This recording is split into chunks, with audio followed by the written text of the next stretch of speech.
I'm here to tell you, ladies and gentlemen, not a month goes by where I don't get a call at my institute by someone telling me that someone in the government implanted these things in their brain without them knowing. I'm not kidding. Now you may say, this doesn't concern me, or my children, or my community, but this is less and less true.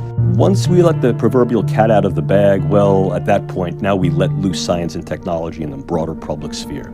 And this then gets us into the actually derivative social issues. We've advised the Joint Chiefs of Staff at the Pentagon, which sounds very important. The individuals, the groups, the politics, and the societies that have the most sophisticated tools and perhaps weapons win. Out of disclosure, some of the work that I'm doing here today is funded by the Lawrence Livermore National Laboratories. I'm also funded by the European Union Human Brain Project, specifically the Sub-Project 12, where I'm a task leader for dual-use brain science.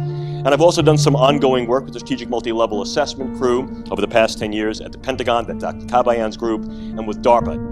Military agenda is interested on the potential weaponization and misuse of the brain sciences for nefarious agenda, for political, intelligence, and military uses. I give you no science fiction in this lecture. I only give you science fact that may smell of something fictional or fantasy, but represents the reality of what we're capable of doing with the brain science. See, nanocells are real small, 1,000 times smaller than these dust particulates. You inhale it, they go to work, replicating, spreading like a virus, multiplying in exponentials. 6 months' time, I could have 100 million people converted, ditch diggers, porn stars, and presidents. Not one would be the wiser. 100 million people who buy what I want them to buy and do pretty much damn well anything I figure they ought to do. I'm here to tell you, ladies and gentlemen, not a month goes by where I don't get a call at my institute by someone telling me that someone in the government implanted these things in their brain without them knowing. I'm not kidding. There are those that think, wait a minute. The last sanctified space is that of my consciousness, and you're using this stuff to invade that? You're right.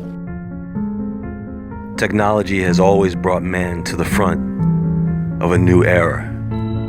Old religions die and new religions are born. And now we all have arrived at a turning point in history. Folks, we are about to be plugged into the Matrix for real. I'm not kidding. You can look around you and see it happening in real time. We have reached a new milestone where 4 billion people are now using the internet. Today, people want to kick out this reality and usher in a new reality. A world where you can be who you want, do what you want, to who you want, without the interference or consequence of morality or God. The movie The Matrix was just a tale of science fiction, yes, but it is beginning to look more like a documentary every day. Now, some may scoff at this idea and say, "You're just fear-mongering. That's not going to happen, you conspiracy theory nut." Well, I may be a nut, but there is no conspiracy when the information is made public to you. That's just you not being aware of it. So we are going to take a closer look at this, because right now, something is happening that you may not be aware of. A sentient simulation of our world in real time.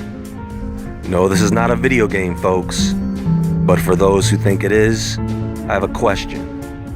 Are you ready, player one?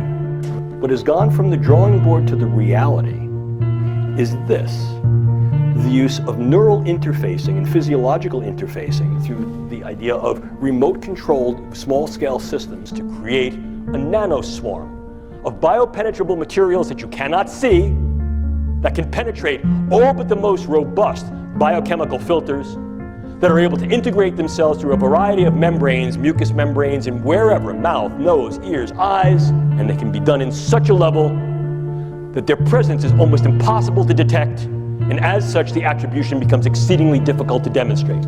The idea here is to put minimal-sized electrodes in a network within a brain through only minimal intervention to be able to read and write into the brain function in real time, remotely. A group of scientists say we are closer than ever to creating technology which can merge with human biology in order to access the cloud in real time. Confused? Well, RT's Rachel Blevins is here and has all the details. Can you imagine technology that is so advanced it could provide you with instant access to the world's knowledge and artificial intelligence as soon as you think of a specific topic? According to a group of scientists, neuronanorobotics may be developed to enable a safe, secure, instantaneous, real-time interface between the human brain and both biological and non-biological computing systems. This level of technology could include brain-to-brain interfaces, brain-to-computer interfaces, and specifically brain-to-cloud interfaces. Technology linking the brain to the cloud could drastically alter the state of communications between humans and machines. So in order for this to become possible, the study noted that data transfer between living human brains and the cloud would likely require the use of supercomputers with artificial intelligence algorithms. While they say that there are supercomputers with processing speeds fast enough to handle the necessary volumes of data right now, they still have to create tiny devices that would be embedded deep in the brain. I can create small robotic units, controllable robotic units at the nanoscale, and that these too can be aerosolized. The idea here is to put minimal-sized electrodes in a network within a brain through only minimal intervention to be able to read and write into the brain function in real time, remotely. The senior author of the study noted that once inside the brain, the devices would then wirelessly transmit encoded information to and from a cloud-based supercomputer network for real-time brain state monitoring and data extraction. Such a breakthrough in technology has the power to transform communications, education, work, and the world as we know it. But with the requirement of tiny devices being inserted into your brain in order to access the cloud, it remains to be seen just how many people will be willing to participate. This is a very touchy area, but the disruptive effect can be huge. It can target key individuals and influence in ways that are kinetic and non-kinetic the attitudes, beliefs, thoughts, emotions, activities, and relative vulnerabilities and predispositions of those individuals for whom may threaten us. It used to be that I need to be exceedingly close to someone to now influence them with a weapon, and now what we see is we create both distal potential as well as much more capable potential to affect them in a variety of different ways. A sentient being is simply a being that has feelings. So when you take that word and place it in front of the words world simulation, that should raise an eyebrow. Now, creating a world simulation is not a new concept. Even a sentient one has been attempted over and over. For the public, these often came in the form of video games. The problem with these models is that they have to be constantly changed and upgraded. Every time there is a major event, new trend, or change in the real world.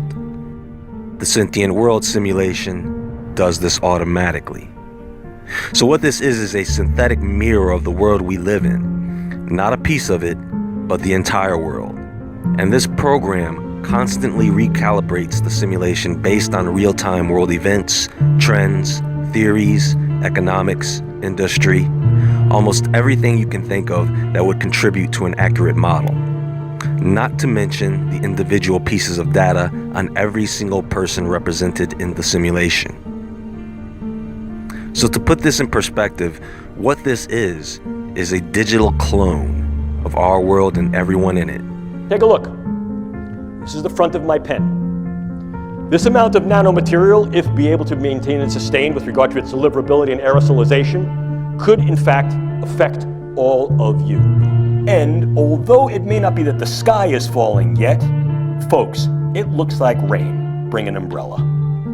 That said, what's going to rain down? This. The nanotechnology and the biotechnology filters down from the hydrosphere into the water supply and the food chain. And now every American, all 318 million Americans are infected. What do we do with the tools and techniques we have? What can we do and what should we do? Can we create designer brains? Are they targetable after birth? Are they modifiable throughout the lifespan? The answer to each one of these, ladies and gentlemen, is yes. I give you no science fiction in this lecture. I only give you science fact that may smell of something fictional or fantasy, but represents the reality of what we're capable of doing with the brain sciences. And what happens when we ultimately reverse engineer the brain and develop a machine that has cognitive capability and emotional capability. And before you go, oh, that's the stuff of science fiction, no, it's not. Actually a system of computers, of conscious computers with a will, intellect, and emotion of their own. Now, it's really not their own. It's the it's the bioalgorithms which make up the bioalgorithms which make up the will, intellect, and emotion of those that they've copied and destroyed. Can we handle the truth? Can we handle the answers? And even if we can, how are we going to handle it? Your brain is remotely tied, the cerebral cortex is remotely tied to a supercomputer for life, which monitors and manipulates all electromagnetic activity in the victim's brain. A machine that has cognitive capability and emotional capability. Literally uses the first person singular I and tells us how it feels. A real, live, breathing, sensitive, and responsive entity, just like Pinocchio becomes a boy. If I stood before you 3 years ago and I told you this, I'd be like, here's science fiction that should start out with once upon a time. Not science fiction anymore. Can we handle the truth? Can we handle the answers? You cannot compromise. You cannot negotiate. You cannot surrender to a computer. It will continue to do what it is programmed to do. Linking brains to machines and creating machine brains. Is that something we can handle? Mind transfer, mind copying, whole brain emulation, etc., for the purposes of training, research, and development. Stuff of science fiction? Nope. It's called the information injection feedback loop. It's bidirectional, so they can upload, download at the speed of light. The system can, the supercomputer can. This information injection feedback loop, this neural link between the victim's brain and the supercomputer. Linking brains to the internet and data clouds that make an unlimited amount of information available to us all the time. Yeah, we can do these kind of things. Patent number 6011991, remote brain computer interface neural monitoring, i.e. via satellite, from the location of the individual to a remote location so that the brain activity can be computer analyzed. The system then takes those algorithms and correlates communication and behavior data. When I say communication and behavior data, what I'm referring to is impulses and identifiers, okay? And then that brain activity is then sampled, remotely measured, and then integrated back into RNN data for the purposes of creating a cognitive model of the victim's brain. The ultimate aim would be to archive enough data on each individual to be able to make a computer model of everyone on the planet. One that could be used to predict the behaviors and reactions of every single person in the event of various scenarios. The set of models that make up the synthetic environment encompasses the behavior of individuals, organizations, institutions, infrastructures, and geographies while simultaneously capturing the trends emerging from the interaction among entities as well as between entities and the environment. I want to make this very clear. This is not a conspiracy theory. Your data is being collected. What data, you say? Your every activity, transaction, physical or virtual, communication, and yes, even your innermost personal thoughts will be cataloged and uploaded to a Hive-based AI system on the global information grid. Yes, we can absolutely yoke brains to machines to create these interfaces. There's a brand new Darpa project that starts this month called NESD, Neural Engineering Systems Designs. The colloquial name for that is the cortical modem. Implants in the brain that allow real-time input and output from the brain remotely. The idea to then be able to take a key individual set of biological metrics and immediately in real time pull them into a large-scale data analytic to say, this is who this person is, and this is where this person's been, and this is who this person has been interacting with, could be very, very useful. The more we know, the bolder we go. Puts the brain at our fingertips. It also obviously opens the specter. It clearly opens a Pandora's box. Biological knowledge multiplied by computing power, multiplied by data, equals the ability to hack humans. And the AI revolution or crisis is not just AI, it's also biology, it's biotech. There is a lot of hype now around AI and computers, but it is just half the story. The other half is the biological knowledge coming from brain science and biology. And once you link that to AI, what you get is the ability to hack humans. And maybe I'll explain what it means, the ability to hack humans, to create an algorithm that understands me better than I understand myself, and can therefore manipulate me, enhance me, or replace me. And this is something that our philosophical baggage and all our belief in, human agency and free will, and the customer is always right, and the voter knows best, this just falls apart once you have this kind of ability. This is how it works. This program collects data. Wherever you are, whatever you are doing right now, this system is compiling data on you. And not just about where you are and what you are doing, but how you are feeling. Because after all, you cannot truly have an accurate simulation without factoring in real human emotion. I can see you and hear you. I can sense your environment, and I can respond to your emotions. I guess you could say I'm putting a human face on artificial intelligence. Right now, there is a miniature digital version of you, living, meaning in a sentient nature, in a synthetic digital environment. People, this is the Sims game from hell. Do you know that with this program I can throw you into a scenario where there is a catastrophe just to see how you react to it, essentially gaining the ability to predict your next move? Your brain reality is your reality. And if in fact I can import information into that brain and take outputs from that brain and link that to an avatar so that brain thinks that it's embodied and moving in the world and experiencing the world, can we do this? I have two words for you. Stephen Hawking. Yeah, we can do these kind of things.